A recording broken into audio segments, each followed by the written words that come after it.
ನಕಲಿ ಔಷಧ ಜಾಲ ಇವತ್ತೇನು ನಾವು ಪತ್ತೆ ಹಚ್ಚಿದ್ದೇವೆ ನಿನ್ನೆ ಅದು ಬಹಳಷ್ಟು ಗಂಭೀರತೆ ಬಹಳಷ್ಟು ಮತ್ತು ಸೀರಿಯಸ್ ಆಗಿ ತೆಗೊಳ್ಳುವಂಥದ್ದು ವಿಚಾರ ಇವತ್ತಾಗಿದೆ. ಯಾಕೆಂದರೆ ಅಂತಾರಾಜ್ಯ ಮಟ್ಟದಲ್ಲಿ ಒಂದು ತಯಾರಾಗ್ತಾ ಇದೆ. ಕರ್ನಾಟಕದಂಥ ಬಿಡದಲ್ಲಿ ಮತ್ತು ಸ್ಟೇಟ್ಗಳು ಒಂದು ವಿತರಣೆ ಆಗ್ತಾ ಇದೆ. ಇದು ಬರೀ ನಮ್ಮ ರಾಜ್ಯದ ಬಿಡದಲ್ಲಿ ಮಾತ್ರ ಇದೆಯಾ ಎಲ್ಲ ಜಿಲ್ಲೆಯಲ್ಲಿದೆ.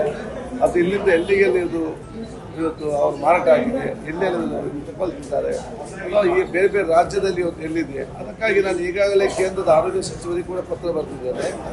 ಸಂಬಂಧಪಟ್ಟ ರಾಜ್ಯದ ಮಂತ್ರಿಗಳು ಕೂಡ ಇವತ್ತು ಪತ್ರ ಬರೆದಿದ್ದಾರೆ. ಯಾಕೆ ಆ ಫ್ಯಾಕ್ಟ್ರಿಗಳ ಮೇಲೆ ಅವರು ಇದು ಕ್ರಮ ತಗೊಂಡಿದ್ದಾರೆ.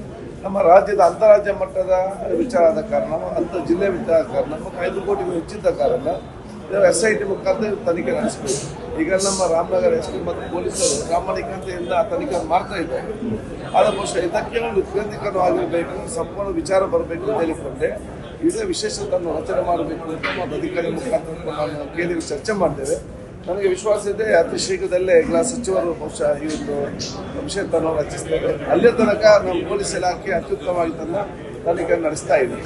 ಈ ಹಿಂದಿನ ಸಚಿವರುಗಳು ಅತ್ಯಂತ ಪ್ರಾಮಾಣಿಕತೆಯಿಂದ ಬದ್ಧತೆಯನ್ನೆಲ್ಲರೂ ಕೂಡ ಕೆಲಸ ಮಾಡಿದ್ದಾರೆ ಅವರವರ ಕಾರ್ಯಕರ್ತರು. ಅದನ್ನೀಗ ನಾವು ಮುಂದುವರಿಸಿಕೊಂಡು ಬಂದಿದ್ದೇವೆ. ಮುಂದುವರಿಸಿಕೊಂಡು ಬರುವಂಥ ಸಂದರ್ಭದಲ್ಲಿ ಒಂದಲ್ಲ ಒಂದು ಸಣ್ಣ ಸಣ್ಣ ಕೂರಿಂದಲೇ ನಮಗೆಲ್ಲ ಸಿಕ್ಕುವಂಥದ್ದು. ಅದಕ್ಕಾಗಿ ನಾನೇನು ಹೇಳ್ತಿಲ್ಲ, ಇದು ಬರೀ ಆರೋಗ್ಯ ಇಲಾಖೆಯಿಂದ, ಆರೋಗ್ಯ ಸಚಿವರಿಂದ, ಸರ್ಕಾರದಿಂದ, ನಮ್ಮ ಫುಡ್ ಆ್ಯಂಡ್ ಸೇಫ್ಟಿ ಡಿಪಾರ್ಟ್ಮೆಂಟ್ ಮಾತ್ರ ಸಾಧ್ಯವಿಲ್ಲ. ಇದಕ್ಕೆ ಸಮಾಜದ ಪ್ರತಿಯೊಬ್ಬರು ಕೂಡ ಸಹಕಾರ ಕೊಟ್ಟಾಗ ಅದು ನಮಗೆ ಇವತ್ತು ಖಂಡಿತವಾಗಿ ಆಗ್ತದೆ. ನಾವು ಬಹುಶಃ ಇವತ್ತು 7.5 ಕೋಟಿ 6.5 ಕೋಟಿ ಜನಸಂಖ್ಯೆಯಲ್ಲಿ ನಾವು ಬಹುಶಃ 150 ಜನ ಫುಡ್ ಸೇಫ್ಟಿಯವರು ಪೊಲೀಸರು ಸ್ವಲ್ಪ ಎಷ್ಟು ಪತ್ತಿಸಲಿಕ್ಕೆ ಸಾಧ್ಯವಾಗ್ತದೆ. ಇಂಥದ್ದು ನಡೀತಾ ಇದೆ. ನಾವೆಲ್ಲರಿಗೂ ಸಹಕಾರ ಕೊಡಬೇಕಂತೇಳಿ ಸಂಘ ಸಂಸ್ಥೆಗಳ ಎಚ್ಚೆತ್ತುಕೊಳ್ಬೇಕು.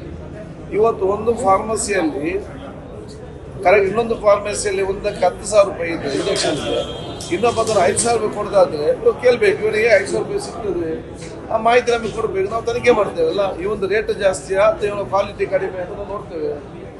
ಜನ ನಮಗೆ ಸಹಕಾರ ಕೆಲಸ ಆಗ್ಬೇಕಂತ ಹೇಳಿಕ್ಕೆ ಅಷ್ಟೇ.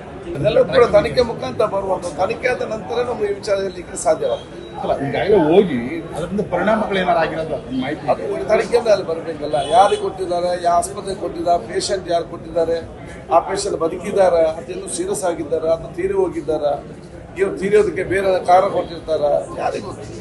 ಇದೆಲ್ಲ ಅವ್ರ ತನಿಖೆಯಿಂದ ಆಗ್ತದೆ. ಅದಕ್ಕಾಗಿ ಇದು ಸಾವಿಗೆ ಪ್ರೇರಣೆ ಆಗುವಂತಹ ಮತ್ತು ಪ್ರೋತ್ಸಾಹ ಕೊಡುವಂತಹ ಒಂದು ಸೆಕ್ಷನ್ ಏನು ನಮ್ಮ ಫುಡ್ ಆ್ಯಂಡ್ ಸೇಫ್ಟಿಯಲ್ಲಿ ಇದೆಯಾ 302 ಥರವೇ, ಅದನ್ನೇ ಇವತ್ತು ನಾವು ಇಂಪ್ಲಿಮೆಂಟ್ ಕೂಡ ನಾವು ಇವತ್ತು ಹೇಳಿದ್ದೇವೆ.